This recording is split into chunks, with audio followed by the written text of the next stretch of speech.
I woke to the soft hum of my coffee maker and the faint winter light slipping through the blinds. At 60, I had settled into a life I could call my own quiet mornings in my small Naperville home, a stack of novels on the kitchen counter, and a modest garden out back that kept me busy enough to feel accomplished without feeling tethered. My weekdays were filled with volunteer tutoring at the local library, some casual bookkeeping for old friends, and the occasional brunch with Jessica, my friend of 30 years. Most of all, I cherished the autonomy I had fought for after decades of putting everyone else first. The house was neat, almost sterile in its order, but I liked it that way. Each object had its place, each chore its schedule, and for a brief stretch each morning, the world felt like it belonged to me alone. But beneath the calm, there was a simmering irritation that never quite went away. Weekends weren't truly mine anymore. My daughter-in-law, Marisa, had a habit of dropping by with her 7 children without notice, assuming I would welcome the chaos as part of family duty. I'd tried to be patient, telling myself it was only for a few hours, only for a moment of convenience, only because I loved them. Still, the pattern was wearing me down.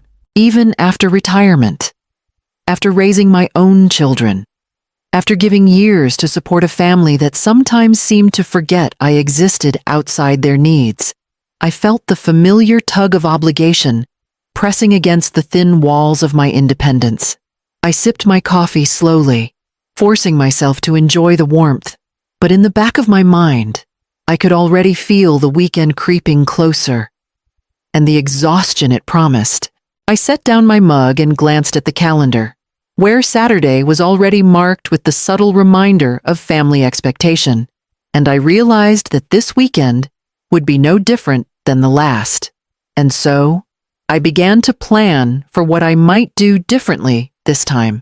Saturday mornings had become a ritual I never signed up for. Marisa would appear at my door, car packed with 7 kids, all chattering and jostling for attention. No warning, no call ahead, just that familiar, wide smile she always wore as if to say, "You're the best aunt in the world, so this is fine." And for a long time, I went along with it, out of loyalty, out of habit. And because deep down, I told myself family came first.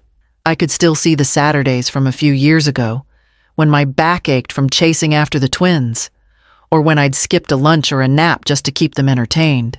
Those afternoons had left me drained, sitting on the couch with a throbbing head, feeling both proud and invisible at the same time. Each time I tried to speak up, Marisa would wave me off with a laugh, and my own children, grown now and far away, were never there to back me up. The house, once a sanctuary, became a playground. Noise bounced off the walls, toys scattered across the floor, and I found myself constantly moving between the kitchen and living room, making snacks, refereeing arguments, wiping noses. At first, I reminded myself it was only a few hours, that these kids were family, that I had done much harder work in my life. But lately, the patience that once came naturally felt like a thin veneer over a rising tide of resentment. I had begun to notice how my weekends disappeared without any acknowledgement of the effort it took, how my suggestions for help or scheduling were gently dismissed, and how the very things I had sacrificed for decades were being treated as if they were owed. I loved these children, but the exhaustion and subtle guilt were growing heavier each week. And I realized that accommodating their needs at the expense of my own had become automatic, unquestioned, and increasingly unbearable. I sank into my favorite chair, taking a deep breath, and wondered how I could reclaim even a sliver of those precious weekends. The next Saturday would arrive, and I knew it would be the same, but this time, I had begun to consider doing things differently.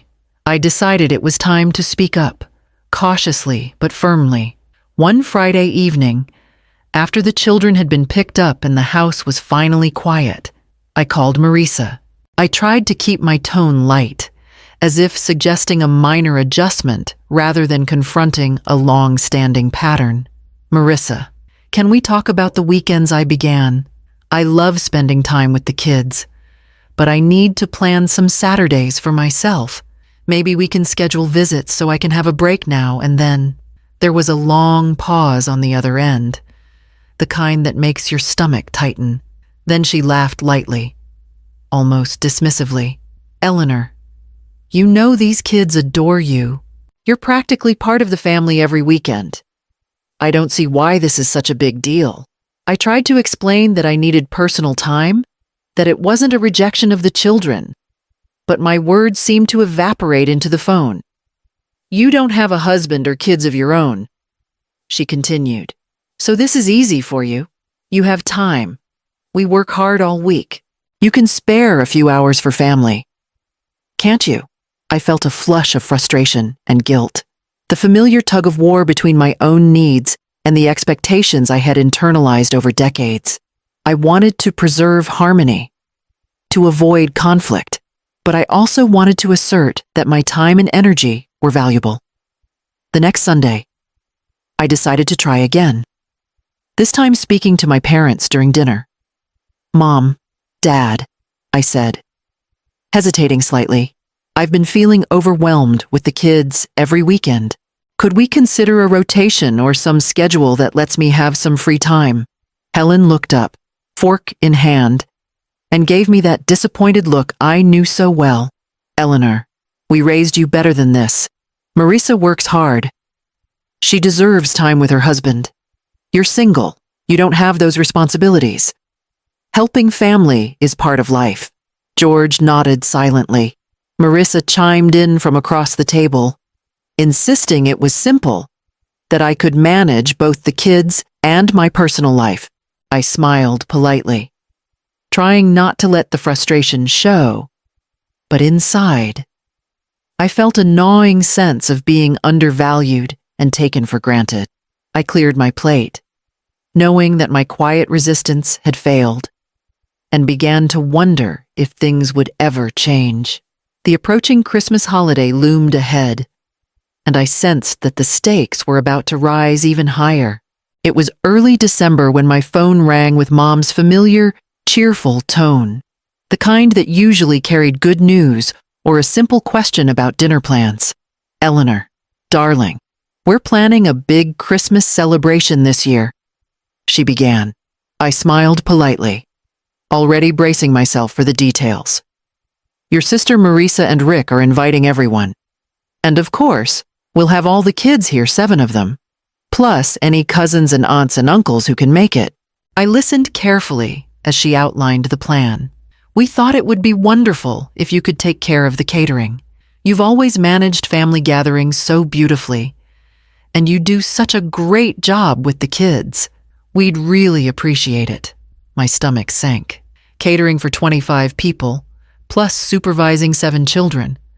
All on Christmas Eve, I began running numbers in my head.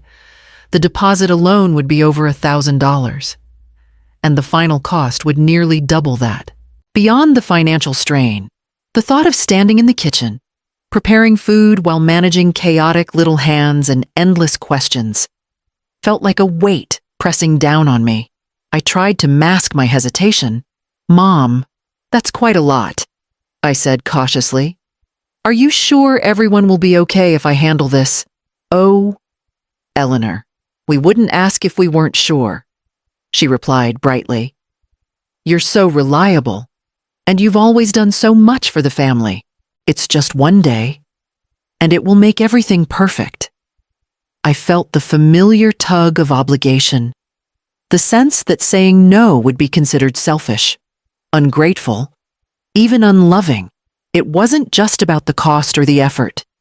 It was the expectation that my generosity was limitless.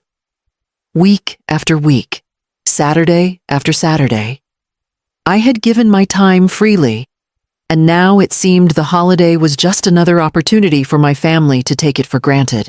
I hung up the phone and sat down heavily, pressing my fingers to my temples. A wave of frustration and exhaustion rolled over me, and for the first time in years, I wondered if there was a way to step back without being seen as unkind. The pattern had become painfully clear. My family assumed my time, energy, and resources were always available, never questioning or acknowledging the strain it caused me.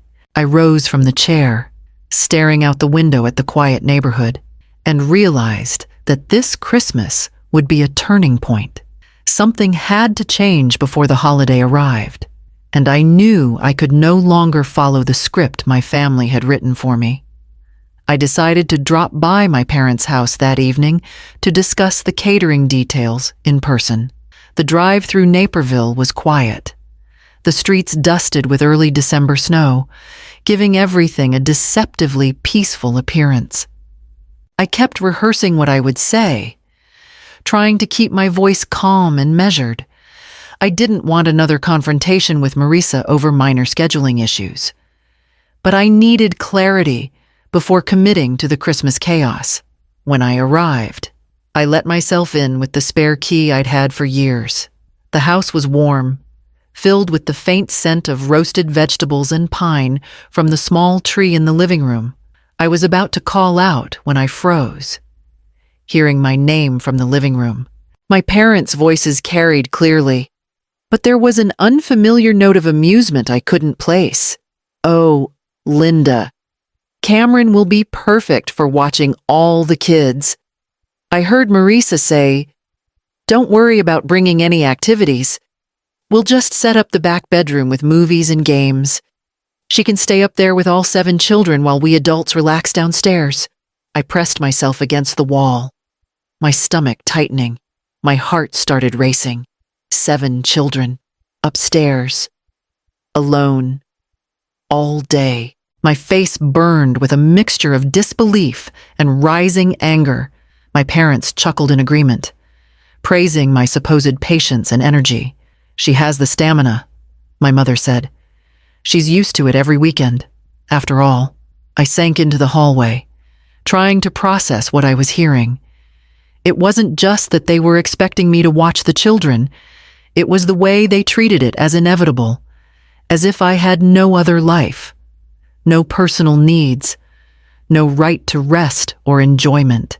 Years of subtle exploitation and overlooked sacrifices flashed through my mind: the Saturdays, the dinners, the extra tasks taken for granted. Every small act of generosity had been assumed to be unlimited, unconditionally available. Anger coiled inside me, sharp and insistent. I realized that this Christmas, like so many weekends before, was going to be yet another example of their entitlement. A day in which my time and effort would be used as a backdrop to their enjoyment. I felt the familiar tug of guilt, but it was muted by a growing determination. I backed quietly toward the door, my hands shaking, and knew that something had to change. I could no longer allow my family to dictate my life. Not for holidays, not for weekends, not ever again.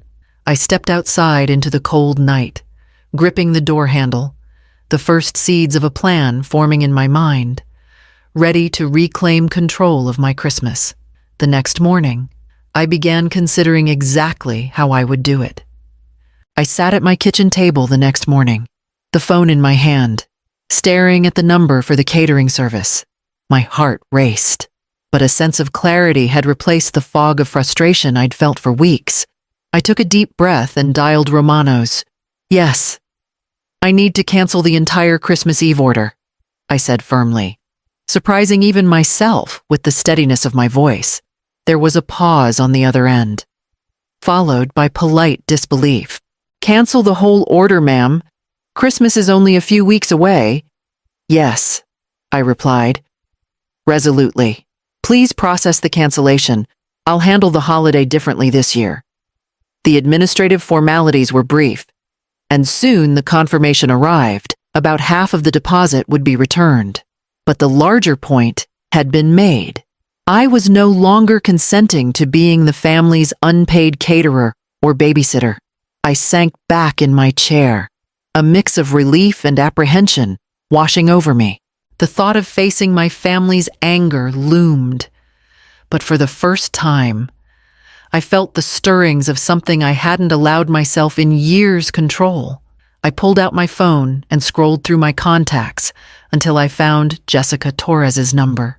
We had talked back in September about her family's cabin in the mountains of Colorado. At the time, I had declined, assuming I would be spending Christmas with my family as usual. Now, that invitation felt like a lifeline. I tapped the screen and called. "Cameron, oh my goodness. It's so good to hear your voice," Jessica exclaimed. I explained the situation briefly, emphasizing the last-minute nature of my change of plans. Her response was immediate, enthusiastic, and freeing. "Yes, come. You'll love it. We have space, snow, everything ready for a perfect Christmas. Just get here when you can." The warmth of her voice settled something inside me. For the first time in decades, I wasn't a caretaker, a provider, or a background figure in someone else's story. I was choosing my own joy, my own peace. The fear of judgment or backlash lingered, but it was outweighed by the sense of agency I had reclaimed. I hung up and began packing lightly, thinking of snow-dusted pines, quiet trails, and evenings by the fire, an entirely different kind of Christmas. The decision was made. I would go. By the next morning, I had set my plans in motion, ready to leave the expectations of my family behind and step fully into my own holiday. The drive to Jessica's cabin felt like leaving a heavy weight behind. Snow-dusted pines stretched alongside the highway, and with each mile, the tension I'd carried for weeks began to ease. Arriving at her family's property, I was greeted with warm hugs and laughter that instantly put me at ease. For the first time in years, I was here as a guest, not a caretaker, not an organizer, not someone expected to manage everyone else's day. The cabin was cozy but spacious, with a roaring fire in the stone hearth and the smell of fresh pine mingling with the scent of holiday treats. The children ran around, excited to show me their sledding skills, while Jessica and her siblings moved effortlessly between cooking, decorating, and organizing games. No one asked me to do anything I didn't want to. My presence was wanted, not assumed. We spent the days skiing down nearby trails, the crisp mountain air filling my lungs with a sense of exhilaration I hadn't realized I'd missed. In the evenings, we gathered around the kitchen table to prepare meals together, everyone contributing and laughing as we chopped vegetables or stirred hot chocolate. There was no hierarchy, no expectation that one person shoulder the burden while others relaxed. It was a balance I hadn't seen in my own family for decades. Board games stretched into the night, stories and jokes bouncing around the cabin. I felt included in a way that was restorative, validating the decision I had made to step away from my family's demands. The joy was pure, unburdened by obligation or guilt. I could simply enjoy myself, engage with others, and share in the laughter without managing the chaos or resolving conflicts. By the time Christmas Eve arrived, the cabin had become a sanctuary, a space where I was free to exist without the familiar pressures and manipulations of Chicago. I felt lighter, empowered, and more connected than I had in years. As I sipped my hot chocolate by the fire that evening, I knew this freedom could not last forever. My family would call, my obligations would beckon. But for now, I allowed myself to fully embrace the holiday on my own terms. Tomorrow, I would face them, and I would be ready. I had barely returned from Colorado when the phone began to ring, insistent and loud. The familiar voices on the line were sharp, urgent, and filled with accusation. My mother was first, her tone brittle with anger. "Eleanor, where are you? Everyone is waiting for you. And the catering. What happened?" I took a slow breath, letting the calm I had found in the mountains settle over me.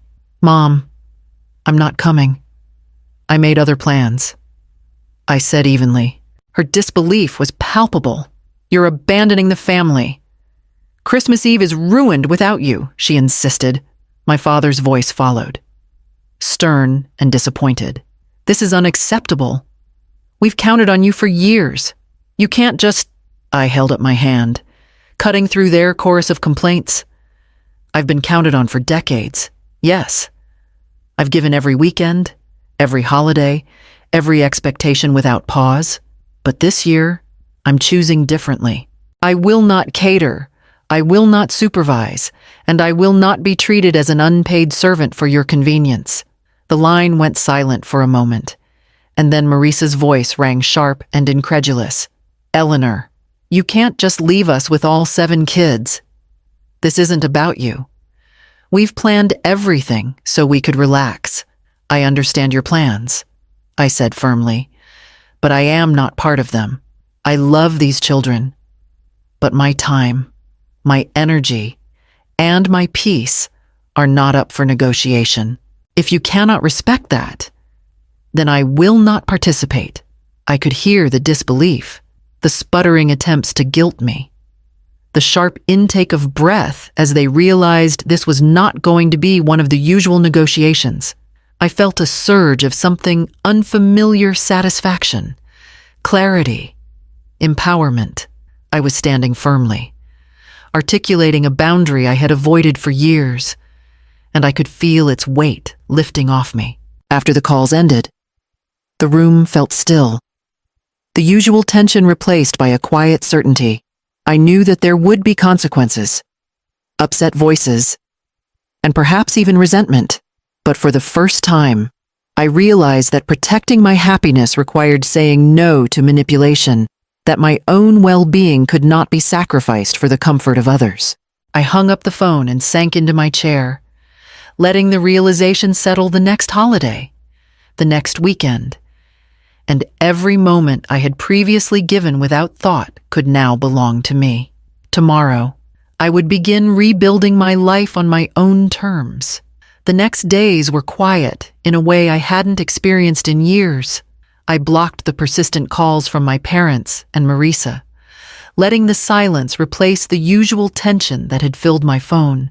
My mornings became my own again, reading, tending to my small garden, and enjoying the slow rhythm of independent life.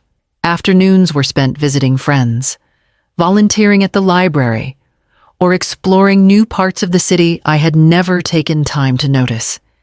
Evenings brought a comfort I had almost forgotten, the ability to cook for myself without expectation, to pour a cup of tea and read without interruption, to simply be. The weight of years of automatic obligation lifted gradually as I realized that family love did not demand the sacrifice of my own happiness. Establishing boundaries had not made me cruel or unloving. It had restored my sense of self-worth. Travel plans with Jessica and other friends filled the calendar, and I felt a joy that was mine alone, earned through courage and insistence on respect. Independence no longer felt lonely. It felt freeing. I reflected on the holidays I had spent as a caretaker, the effort given without question, and I understood that empowerment came not from acquiescence, but from knowing when to say no. And as the days unfolded, I embraced the knowledge that my life, my time, and my peace were finally my own.